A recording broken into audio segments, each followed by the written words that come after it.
Yan. So for our third vehicle naman, going out next week, no? What we have here, guys, is a 2020 Honda CRV LX all-wheel drive. This one naman is for Kuya Rico and his family ng Saskatchewan, no? So me and Kuya Rico have been in communication na since last year, a year and a half ago. Nung balak niya sana maglabas ng sasakyan, but at the time hindi kasi nag-work out due to some, you know, some issues regarding yung existing na car loan niya, right? So, you know, Kuya Rico was working towards a very specific goal, and na-accomplish niya yung goal na yon recently. So sabi niya sa akin, Sir Jerry, try natin ulit na ma-trade out yung sasakyan natin and get into something, you know, something newer, something nicer, and of course something na pasok sa budget, right? So approval wise, it was a bit of a challenge, right? Had to do a lot of back and forth to get, you know, one of the banks on board, and fortunately naman na-convince natin yung isang banko to work with us, and here we are. So guys, it's always extra meaningful for me whenever nakakakuha ako ng kliyente na gustong magdiskarga ng mga sasakyan na luma na or mga over 100,000 kilometers na, kasi alam mo, pag kukuha sila ng sasakyan, it's out of necessity, right? Out of need na yon, and mas malaking bagay for me, right? To be able to help those people, no, to get out of those kind of vehicles, right? Obviously, I want everybody to be driving reliable, safe vehicles, right? So yun ang goal natin palagi. So whenever I get, you know, clients who are in that situation and then naaprubahan natin sila, and you can see na ang laking improvement going from their old vehicle to the new one, it's extra special. So with that being said, this is a 2020 Honda CRV LX all-wheel drive for Kuya Rico. So you can see there, no, let's do a quick walk around ng sasakyan. So make sure na wala siyang damage, right? And this one here, wala naman talaga. Like, I already walked around the vehicle kanina, wala akong napansin. So this one here is in the Blizzard White Pearl color. So yan siya. Ayan sa likuran. So all-wheel drive, Wheaton Honda. So just like all the CRVs, this one here runs on a 1.5 liter turbocharged engine, 190 horsepower, right? One of the most popular cars, one of the most popular vehicles na meron ng Honda, it's a CRV. So as you can see there, I'm gonna point out, so you got the nice chrome trim at the front, you got the black heater na, okay, daytime running lights, you got the Honda Safety Sense camera there sa windshield, and of course dito sa harapan, right? Let's go sa likuran. Let's always start sa likuran and then going to the front. So sa likuran dito, backup camera is right there. So yun yung space sa likuran.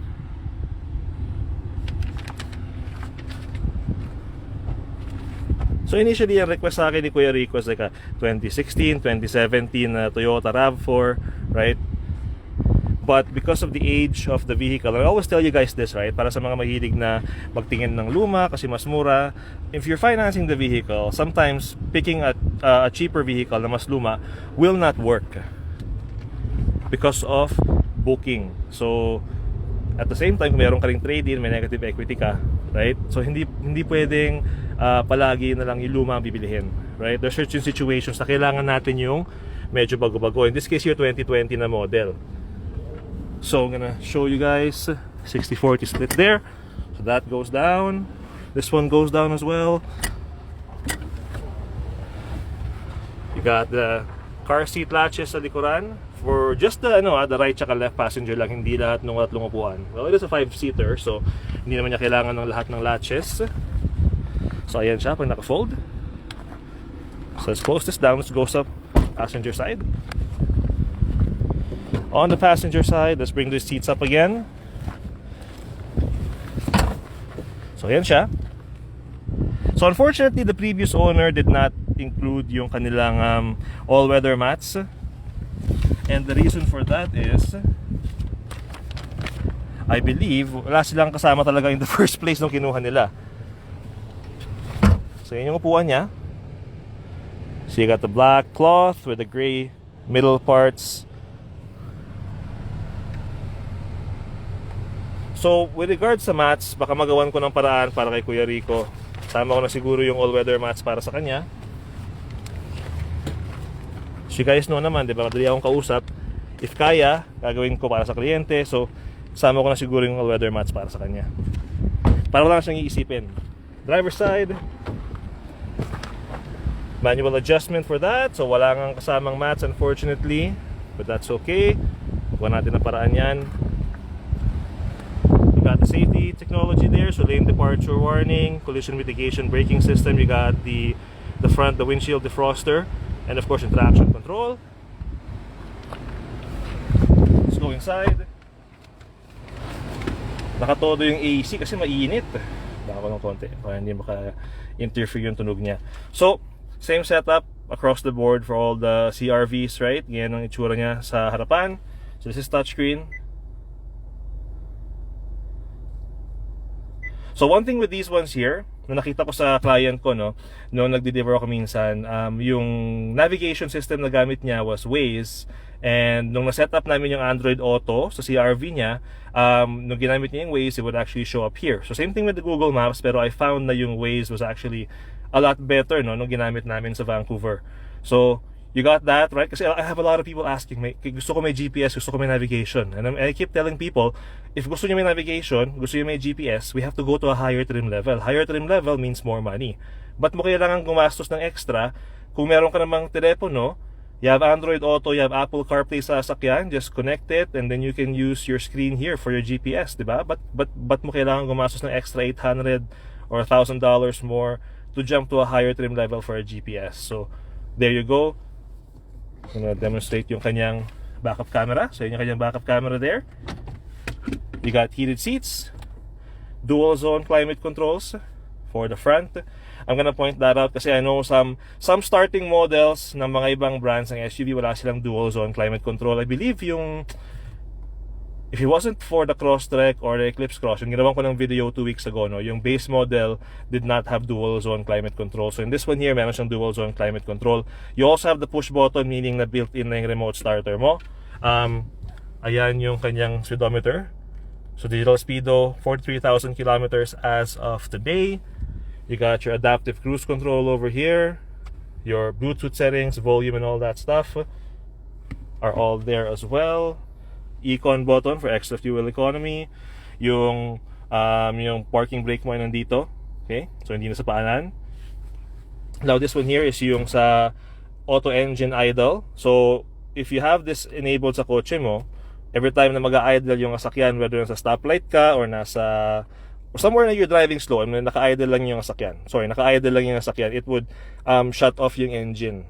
So, you know, in theory, it's supposed to help you save gas, pero sa opinion ko, it was more of an annoyance, nakaka-annoy lang siya. So usually, pag nag-drive ako, ino-off ko na lang siya. But you do have that option, right? Ayan o. Idle stop, enabled, disabled, right? So yan siya. Let's look at the glove box here. So manuals are there from the previous owner. So yan yung interior niya. So let's look at the important thing. Let's look at the Carfax. So, Carfax report. Yun yung kanyang VIN number. Okay. No accident damage records found. Last registered in Alberta. One previous owner, no reported accidents. That's the important part right there.